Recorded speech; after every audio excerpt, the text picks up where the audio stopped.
So I am here to give you my top 5 most surprising teams of the NFL season. Coming in at number 5, we have the Pittsburgh Steelers. Now, it's probably weird to have the Steelers on a list of most surprising teams, but down the stretch last year, they were an absolute mess. Their offensive line was really, really bad this season, especially with all the retirements and the people leaving their team this season. Their defense was shaky, and they had a quarterback in Big Ben who probably should have retired 2-3 years ago.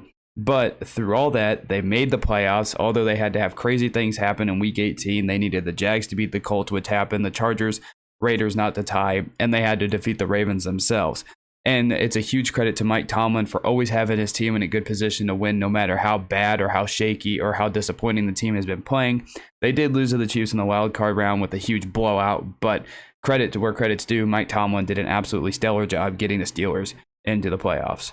Coming in at number 4, we have the Tennessee Titans. Now, how can a team that, is in the playoffs year after year and got the number 1 seed on this list on the most surprising teams of the season? Well, I think it's because they played 91 different players this year, and they lost Derrick Henry for a good chunk of their season, and they were still able to make the playoffs with missing their best player on offense and arguably the best running back in the NFL, and to play 91 different players, and it looks like at times they really didn't miss a beat, or they were just ready, they were prepared. Yes, they lost some bad games, but they were able to win their games that they needed to. They got the number 1 seed, and you have to get a lot of credit again to a head coach and Mike Vrabel, who did an awesome job with the Tennessee Titans, and I have them at number 4.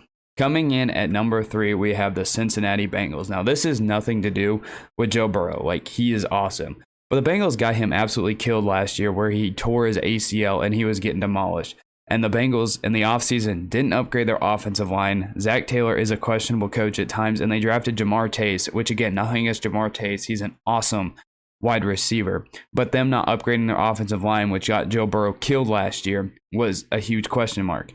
But that didn't really seem to faze him. While Joe Burrow was the most sacked quarterback in the NFL this season, he will stand there and he will take hits and he will constantly continue to make plays, especially to Jamar Chase, who has become a huge star on that offense. Yes, an offensive line is great, but Joe Burrow is kind of carrying that passing game along with Jamar Chase with an offensive line that literally does not care to protect him, and Joe Burrow isn't fazed by a single thing. He will sit there, he will take hits, he's a tough guy, and he's awesome, especially, like I said, coming off of a torn ACL, and the fact they made it to the AFC Championship game, which nobody had them doing, which nobody saw, and I have the Bengals at number 3.